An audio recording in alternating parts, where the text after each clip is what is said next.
Саламатсыздарбы, сиздер менен Темиров Лайф каналы. Буга чейин биз жаңы долбоор баштап жаткандыгыбыз боюнча маалымдама кылганбыз. Ал проекттин негизги маңызы эл алдында жүргөн адамдардын дээрин, деңгээлин билүү. Ошол эле жарандык активист, министр, депутат, президент ким болбосун аларга мүнөздөмө берилет. Программага алардын коом алдында талкуу жараткан окуяларын алып чыгабыз. Ошондогу сүйлөгөн сөздөрү менен иш аракеттери мыйзамдык, моралдык жактан кандай болгонун айтып беребиз. Ал үчүн психолог, юрист жана башка эксперттер тартылды. Көпчүлүктүн тандоосу менен бүгүн биз президент Садыр Жапаровдун жүрүм-турум адаттарын алып чыгып талдайбыз.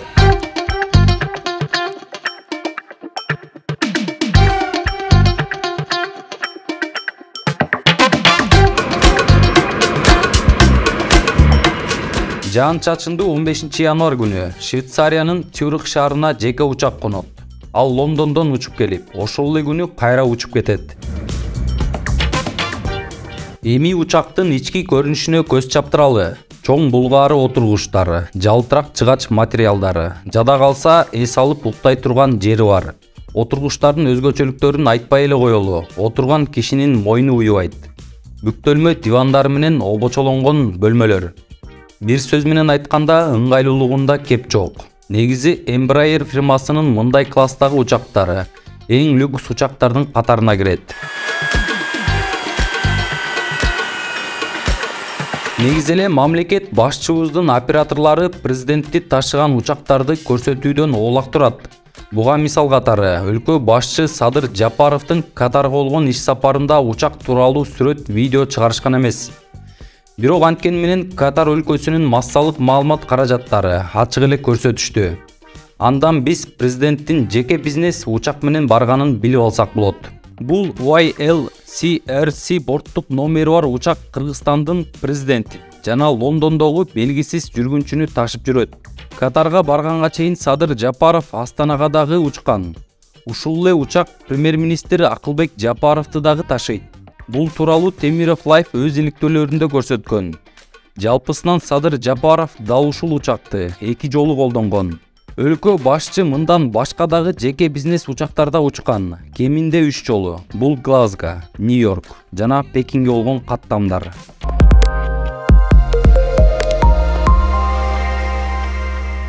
Ушул жерден айта кетели, негизи өлкө башчыны ташып жүргөн атайын учак бар. Ал Ту-154 учагы деп айтылат. Бирок анда жеке бизнес учактардагыдай шарттар жок. Ошондой болсо да мурдагы өлкө башчылары биз айтып жаткан Ту-154 деп аталган президенттик борт менен эле учуп жүрүшчү. Ал тургай жүргүнчүлөрү ташыган учактары менен эки жакка чыкканын да көргөнбүз.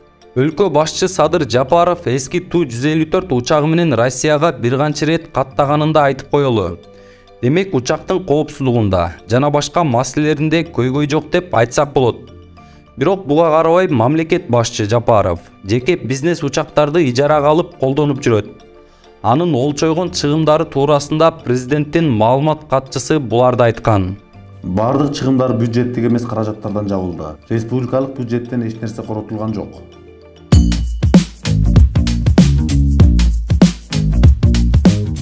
Дагы бир журт башчысынын жашоосунун ажарына чыккан темага токтололу. Бул президенттин лыжа тепкендеги расмий видеосу. Ошол кезде Кактус медиа басылмасы өлкө башчы кийип турган лыжа курткасынын баасы 1000 евро экенин аныктаган. Айта кетели, президент ушул кийими боюнча эле талкууга түшкөн эмес.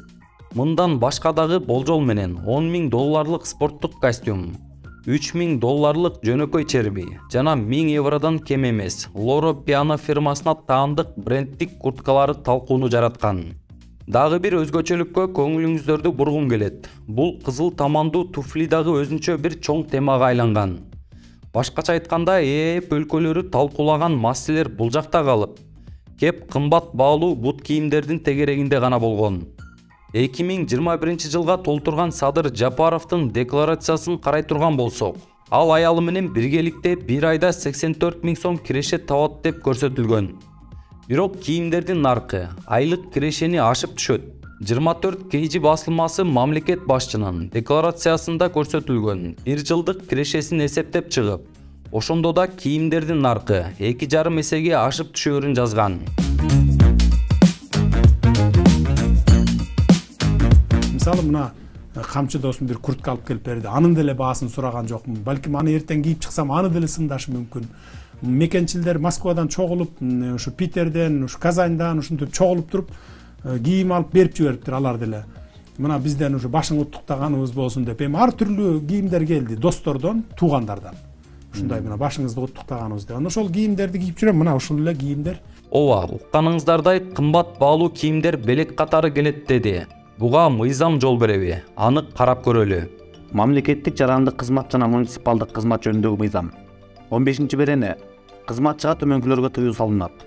Кызматтык милдеттерди аткарууга байланыштуу мыйзамдарда каралбаган сыйакыларды, акчалай жана башка сыйакыларды, кызмат көрсөтүүлөрдү, көңүл ачууга, эс алууга, транспорттук чыгымдарга төлөөлөрдү жана жеке жана юридикалык жактардан белектерди алууга. Демек кийим түрүндөгү белектер бюджеттен каражат коротулбады деген учактын чыгымдарына да мыйзам жол бербейт экен. Существует, значит, физическая личность, социальная личность и духовная личность. Түшүнүктүү болуш үчүн адамды физикалык жүрүм туруму, социалдык абалы жана анын жан дүйнөсү деп 3кө бөлүп алалы. Кымбат баалуулукту сүйүп өзгөчөлөнүп жүргөн адамдар булар физикалык түргө кирет. Мындай адамдар өзүнүн интеллектуалдуулугун өнүктүрбөй, физикалык инсандыгына эмгек жумшашат. Мисалы, кийимине, унаасына, акчанын көптүгүнө жана жалтырак-жултурактарга өзгөчө маани берет. Мунун баарын ал эмнеге жасайт? Элдин көңүлүн өзүнө бурдуруп, сый-урматка ээ болуу үчүн кылат. Эгер биз жалпы адамзаттык баалуулуктарды ала турган болсок, анда материалдык артыкчылыктарды, атүгүл, акыл-ой артыкчылыктарды көрсөтүү албетте этикага жатпайт. Имущество, а тем более материальное, никогда не этично. Onun üstünden bizim prezident, naşı Borbordu Aziyada bizim Kırgız eline udayım bergen prezidentte. Bizde gönlü udayım loteriyadan verdi de. Şu yaşların emesimen. Ақтауатаның үмітті. Ақтауатат алып жүргені daha жақшы балдар менен, сіздерге оқшаған балдар мен топ ойнап жүреді ғой. Мен ошоғыла сүйінем де. Саммиттерден көріп қалам, нормально бар. Өзін алып жүргенде битке башында мындай қопалырақ болчу, азыр болсо кадимкиден өтүп калды. Қопал болғанда қандай? Қопал болғанда басқанды қандай өзін ыңғайсырақ сезип ушундай болчу да башында. Эми простой адам, өтө мындай керкеген адам эмес. Ошол жактары, сапаттары бар. Мен мисалы баалайм ушул адамды, баалайм.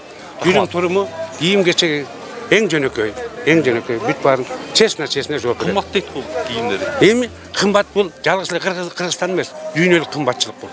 Жок, кийимдерин айтып атам. Кийимдерим кымбат да, президент анан эмне? Мен могул курткам кийип алыш керек бул. Ал президент да. Президенттей жүрүш керек. Өң баягы мындай да. Өң көрүп, кийимин көрүп, анак-манак кебетек эшпирин көрүп президент болот да. Ана мен жөнөкөй болушум керек деп эмне? Менин курткамды мен батикем кийип алыш керекпи? Президент чыкыйган адам болуш керек. Чекчейген.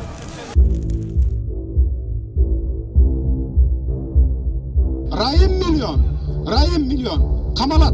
Мен азыр толук кандуу ишке кирише элекмин. Киришкенден кийин камалат. Ошол эле факт чекинг жасаган журналисттер президенттин айрым билдирүүлөрү боюнча иликтөө жүргүзүшкөн. Анын жыйынтыгында президент Садыр Жапаровдун Алексей Ширшовго козголгон кылмыш иш боюнча айткан маалыматы калп деген материалдар жарыкка чыккан. Клуб KG басылмасы тизмектеген макалага таянсак, президент Садыр Жапаровдун 80% эл мени колдойт дегени, Кыргызстанда жалпыга малымдоо каражаттарына эч кандай кысым жок.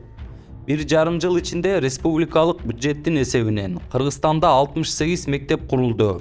Коррупцияга каршы күрөштөн түшкөн киреше 15 миллиард сом болду. 19 тонна алтындын кайсы өлкөгө сатылганы коопсуздук үчүн айтылбайт дегенин баары калп болуп чыккан. Такой человек постоянно врет. Ал дайыма калп айтат. Бул анын стратегиясы жок экенин көрсөтүп турат. Стратегия жок болгондуктан бүгүн бир нерсени, эртең башканы сүйлөйт. Анын көздөгөнү жок. Ошол үчүн көп учурда калп айтат. Мисалы, ал алтын жөнүндө маалымат жашыруун болуш керек. Эгер бандиттер билип калса, уурдап кетиши мүмкүн экенин айтты. Кудай-ай, ал эмне жөнүндө айтып жатат? Биз 21-кылымда жашап жатабыз да. Эгерде сатуучу жана сатып алуучу тарап коопсуздукту камсыз кыла албаса, анда мүлк бандиттердин колуна чөт деп жатат. Ал эмнени айтып жатат? Биз ушунчалык алсызбыз, жада калса эч ким эмеспиз деп жатат да. Бул менен ал мамлекеттик институттарга, коомчулукка кандай мамиле жасаганын көрсөттү. Башкача айтканда, мамлекет жок, а менин жеке кланым жана кызыкчылыктарым бар деди. Мы вообще никто. Садыр Жапаров бир канча рет иллюстрация болорун айткан. Жаштарга орун берип, жооптуу мамлекеттик кызматтарга тартарын айткан. Бирок өлкө башчы кода сөөк, тууган туюшкан, жердештерин мамлекеттик кызматтарга дайындап, сынга кабылган. Бул туурасында Темиров Лайф каналы байма-бай иликтөөлөрдү жасап келет. Айтсак, эсеп палатасынын төрагасы Алмазбек Акматов, өлкө башчысы Садыр Жапаровдун кодасы.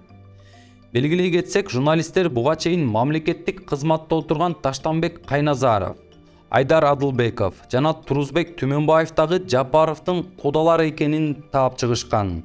Бирок анткени менен президент кландык башкарууга жол берилбей турганын бир нече ирет айтып келген.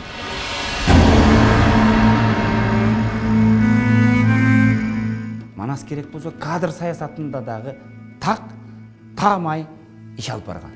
Тил билген киши тил билет, кол билген киши кол билет, жол билген киши жол билет деп Кытайдан келген Алманбетти ошактын жолун билет, ошактын сырын билет, ошол жактын тилин билет деп биздин тил менен айтканда элчиликке жөнөтүп аткан сыяктуу бир жагдайда жөнөтүп атканда анын өзгөчө адистигин, тажрыйбасын, дипломатиялык өзгөчөлүктөрүн, тил билүү маселелерин бардыгын дыкат карап кадр саясатында анын жанына жалгыз эле Кытайды жөнөтүп койбой, кооптуу жагдай болушу мүмкүн да. Жанына атка жеңил, тайга чак, ар убакта жолгосак, чырмети уйку албаган кадимки 21-де убагы Улакандын сыргагы дегенди жолдоштукка кошуп берип, экөөнүн жолго аттанды. Башкача айтканда кызмат дайындайт. Демек, Манас кызматка дайындаганда дагы кадр саясатын мыкты тандаган. Эгер Манас жеке кызыкчылыгын ойлонсо, куда сөөгүнө, Манас жеке кызыкчылыгын ойлонсо, тууганы, тааныш билишине, же болбосо ар качандан бир качан Манастын жанында эрдиги менен, шердиги менен өзгөчөлөнүп турган башка чоролго деле ошол кызматты берсе болот эле да. Айтсак, Садыр Жапаров мурдагы президенттерге салыштырмалуу, социалдык тармактарда активдүү отурат. Бул анын өзгөчөлүгү. Өлкөдө кандай гана кырдаал жаралбасын, интернет аркылуу жооп берүүгө жетишет. Ал тургай ар бир жазылган постко комментарий калтырып, пикир алмашкан жагы бар. Планшетти да жакшы колдонот. Көпчүлүк министрликтер, агенттиктер, баягы борбордук органдар бүгүнкү күнгө чейин ошо өтө албай атасыңар да электрондук өкмөткө. Кайрат тескерисинче күчөтүшүбүз керек, отуруңуз. Статистикалык маалымат боюнча Кыргызстанда өткөн жылы жашоо минимуму же керектөөнүн эң төмөнкү өлчөмү жан башына 7318 сомго барабар деп табылган. Ал эми орточо айлык 22000 сом деп көрсөтүлгөн. Ошол эле кезде пенсиянын эң аз өлчөмү 2448 сомду түзөрү жазылган. Баш мыйзамдын 44-чү беренесине ылайык пенсиянын социалдык жөлөк пулдун эң аз өлчөмү мыйзам менен бекитилген жашоо минимумунан төмөн болбоого тийиш. Пенсия көбөйүп кошулду, бирок башка нерселер да кымбаттап атат. Жашоо кымбат эле. Билбейм, иштекенди деле билгендей болбодум, иштекенди деле болгондой болбоду го. Бардыгы эле баягы эле ордунда турат го. Өзгөрүү жок дейсиз. Өзгөрүү жок дейин да мен оюмдачы. Башка президенттер мындай болгон эмес. Бул жакшы пенсионерлерди көбөйтүп атыр, бүт барып элди көбөйтүп атыр. Саал эне кымбаттуу эле болбосо, ушагы. Мен эми мугалиммин 44 жылдан беричи. Эми президент деген элдин үнүн уккан, кыргыз элин көтөргөн, мисалы үчүнчү азыр эми чындап продуктлар аябай кымбат болуп атат. Канчалык айлык көбөйгөнү менен.